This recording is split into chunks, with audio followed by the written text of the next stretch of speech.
The most amazing vacation I have truly ever had. That sounds pretty great. Yeah. All right. There are some fun stories in the book as well, including a date. Look at who we got here with us as well. Actress, best-selling author Gabrielle Union in studio, have your new book out. It is coming out tomorrow. It's called You Got Anything Stronger. Your book before this was called We're Going to Need More Wine. Is your next book make it a double? I mean, what is... I'll give you 10% for that. Thank you. Thank you for that. Explain the title to us there of the new book. You Got Anything Stronger? Because, you know, I like to have my books feel like a conversation over, you know, it's first a glass of wine, perhaps. But now with this book, I leave nothing on the table. So I'm like, you got anything stronger? You know, because you might need a stiffer drink for what I'm talking about. I think we can all understand where you're coming from. We know you're back to work. You were in Europe. We saw your daughter, Kavya James. Looks like Paris. It worked out well. Tell us about the trip. Oh, we had a wonderful trip. It was in 4 parts. First couple weeks we were on a boat. First week was with our parents, and then the second week was the couples trip, and then we met everyone in Paris, and then we finished up in Burgundy with just me and Dwayne, and it was unreal. The longest vacation I've ever had, and the most amazing vacation I have truly ever had. That sounds pretty great. Yeah, it was awesome. It was absolutely needed. And Dwayne, I don't know who this guy is in retirement, but the happiest, most romantic man. Wow. Like, he's something out of, you know, Bridgerton. This is amazing. Wow. Yeah. Yes. Let's talk about the book. The first essay is about having Kavya James be a surrogate, and you're very open about your feelings of failure around that. Was that hard to write? It wasn't hard to write. It was hard to write knowing other people would see it. And the fear of judgment and the fear of being completely kind of naked and vulnerable with it, that part is terrifying. But the more I realized that my vulnerability is my superpower, and in the sharing of your vulnerability and being radically transparent, it creates community. Because every time, you know, I've been a little cagey or I've just outright lied, what it does is it closes the door on creating community, and it just allows people to continue to feel like they're alone. So with this book, I'm like, here I am, take me as I am. I'm giving you the full tea, all of the tea, but know that I know you're not alone. I know you might feel like alone, because a lot of us feel like we are drowning in plain sight and people are walking by us, holding life preservers, watching us drown. And with this book, I want to say, I see you. Here's a life preserver. You know, we can together save ourselves. Now, how could that Gabrielle Union have made your character and Bring It On different? Because you do write a letter, essentially, to your character, almost apologizing for what you felt the character at the time needed to be, but you think it was a mistake? I do think it was a mistake. I was given full range to do whatever I wanted with Isis in Bring It On, and I chose respectability.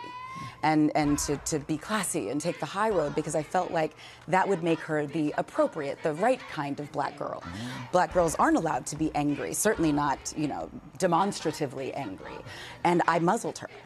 And, you know, so last summer, it was the 20th anniversary of Bring It On, and we were doing all these panels with, you know, Kirsten Dunst and Peyton Reed, our director and our writer, and we were talking about a sequel, and we're all like, we should do a sequel, but this time it should focus on, you know, the Clovers and Isis, and should be written by a black person. And I realized that I need to come to grips and acknowledge where I failed Isis. When given full control, I made her appropriate. So what would she have done? Oh, read the Toros for filth. I would have been like, yeah, when you had to do your own work, it wasn't enough. You came in second. Take that L. Take that loss. You know, I would have allowed her to be angry.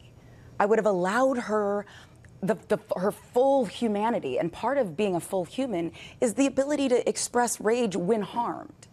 You know what I mean? When you don't really allow yourself your full range of emotion, and you muzzle your own emotions, it allows people to think, well, maybe what I did wasn't that bad. It also comes out somewhere else. It comes out somewhere else. It's misplaced. So I would have given her all the anger. And the other weird thing was, around last summer, there was this meme going around about movie villains.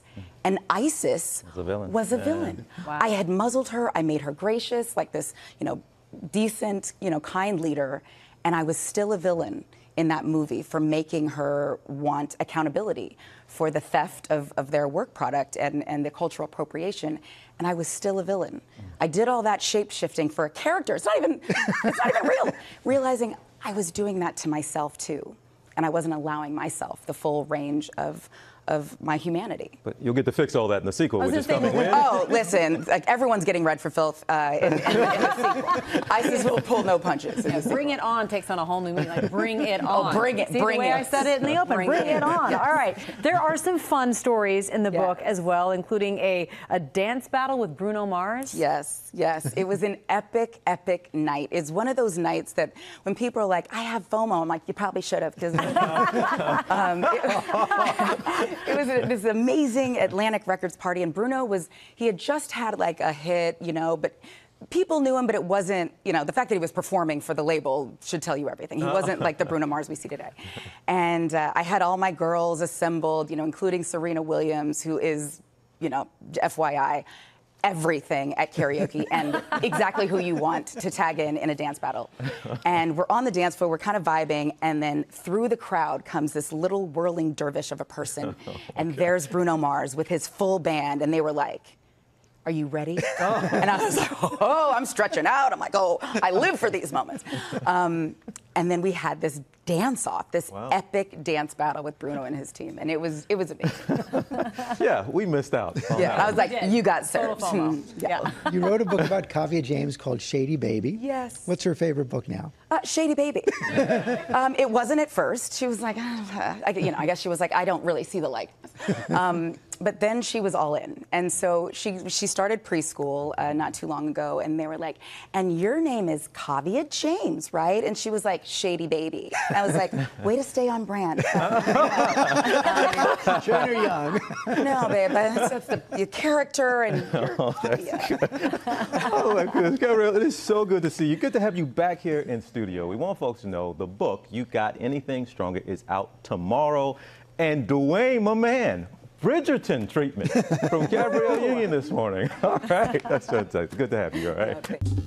Well, hey there, GMA fans. Robin Roberts here. Thanks for checking out our YouTube channel. Lots of great stuff here. So go on, click the subscribe button right over here to get more of awesome videos and content from GMA every day, anytime.